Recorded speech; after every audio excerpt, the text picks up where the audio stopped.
seconds and counting.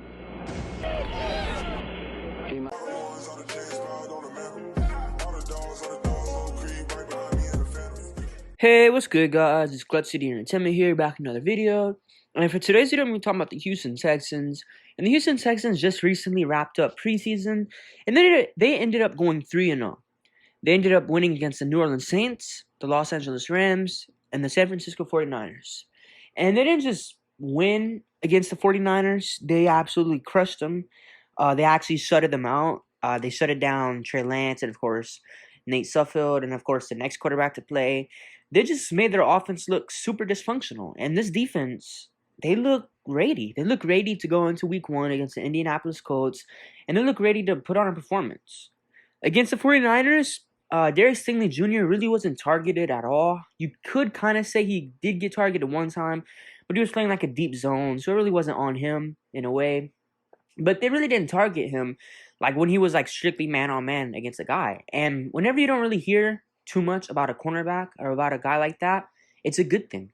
If you hear a lot about a cornerback, then it's probably because he let up a catch, he let up a touchdown, something like that. But the fact that we're not hearing a lot about Derek Stingley Jr. against the 49ers, then it's a good thing because he didn't really allow any targets. He shut his guy down, or he shut his zone down, and he just didn't allow the offense to go that way. And that's a very, very good thing. And that's just not even the best part about this defense. The defense in general, they were forcing havoc. The 49ers just looked lost in general. They created a bunch of pressure on Trey Lance and, of course, the other two quarterbacks. And they just absolutely dominated the line of scrimmage, dominated the secondary, and just dominated the linebacking. Like, the linebackers were very, very sound. They were going up, making plays close to the line of scrimmage. Of course, Jalen Petrie, he had a TFL. He had, I think, a couple of TFLs, actually. He stopped a guy on 4th down. Our defense just looks super, super ready to go in to week 1 against the Indianapolis Colts. And we're going to need to be like that, especially when we're going to play a run-heavy team in the Indianapolis Colts with, of course, Jonathan Taylor, Nyheim Hines, and I think they have another guy. I'm kind of blanking on his name right now. But on a run-heavy team like that, it's going to be very, very important for us to dominate the line of scrimmage. And that's what we've done pretty much all of preseason. Against the Rams, I forgot what was the exact number, but I know we got an absurd amount of sacks. I think it was like more than 5, more than 6, I think. If I'm not mistaken, it was around 7 to 8 sacks against the Rams. Of course, they were playing backups. You can use that excuse. But so were we for parts of the game, and we still got 7 to 8 sacks. So it just shows the depth that we have is pretty good in terms of the defensive line and linebackers, especially defensive line. At the end, we got a ton of players. Jerry Hughes, Derek Rivers, who actually just got hurt, sadly. Like a torn, I think, bicep or something like that. So he'll be out for some time. Of course, Jonathan Grenard, Green, just guys like that. We have a bunch of depth on that defensive end spot. And, of course, defensive tackle, we had some guys who pretty much made their name known with Anish. Anish, a 23-year-old rookie from Notre Dame, undrafted rookie, as a matter of fact. So that's the fact that we're getting that type of production from him. Obviously, it's just preseason, but the fact that we got that type of production from him, being an undrafted rookie, is pretty special. I feel like he should most definitely make the team. Hines should probably be like a D tackle number 3, and maybe put what's his name, Thomas Booker, on the practice squad for a little bit, maybe, or maybe carry 4 D tackles. I'm not really sure how Lovie Smith's going to want to handle that defensive line situation with all the amount of talent that we have. But yeah, just guys like him stood out. Of course, as I mentioned already, Jalen Petrie. Desmond King had an interception against the 49ers. He did let up a pretty solid gain against them, but he made up for it with the interception. Just our defense in general. Honestly, our defense looks like it could be a top 20 defense. So, I mean, it's not saying much, top 20, but from where we were last year and the year before, top 20 I feel like is pretty good. And I think we could definitely even peak at the top 15. Just our defense, it looks very, very scary. We have depth in every position. Obviously, it's not amazing depth, good depth, but having depth in the NFL is super, super important. That's what helps teams win. When a guy goes down injured, or a guy's tired for a rep, he has to go out, or a guy gets a little banged up in a game and the next guy has to go in, that's what wins football games. Guys that are second stringers, guys that are third stringers, and we have a lot of that.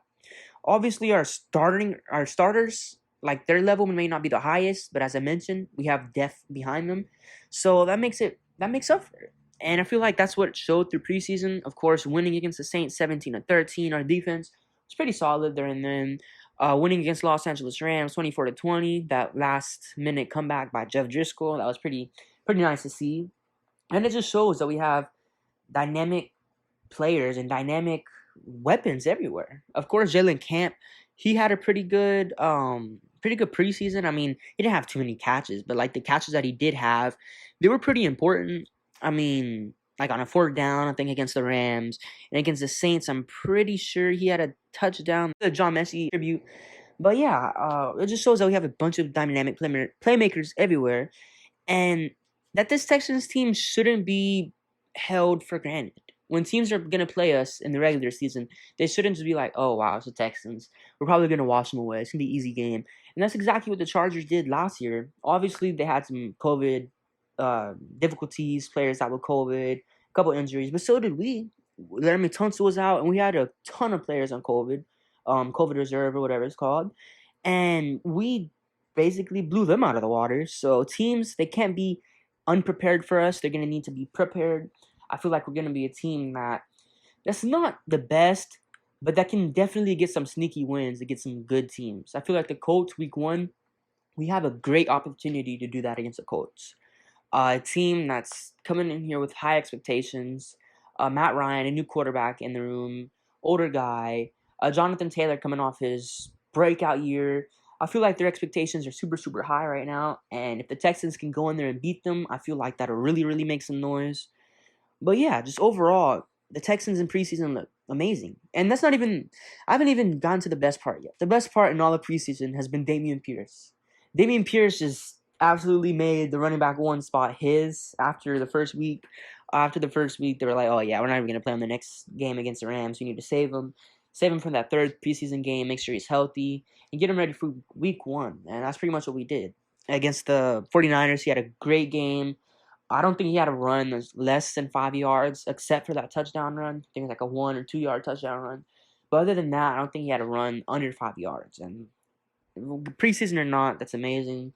And it just shows that Nick Caserio knows how to draft talent. Getting him in the 4th round is insane value. I mean, the way he's playing during preseason, he very, very, very well could have been a 3rd round pick, possibly even a 2nd round pick with, of course, the likes of Breece Hall going, I think, at 37, and Kenneth Walker, I think, also going in that late 2nd round.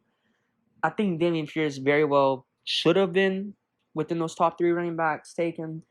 He's just talented enough. Obviously, he showed it during preseason.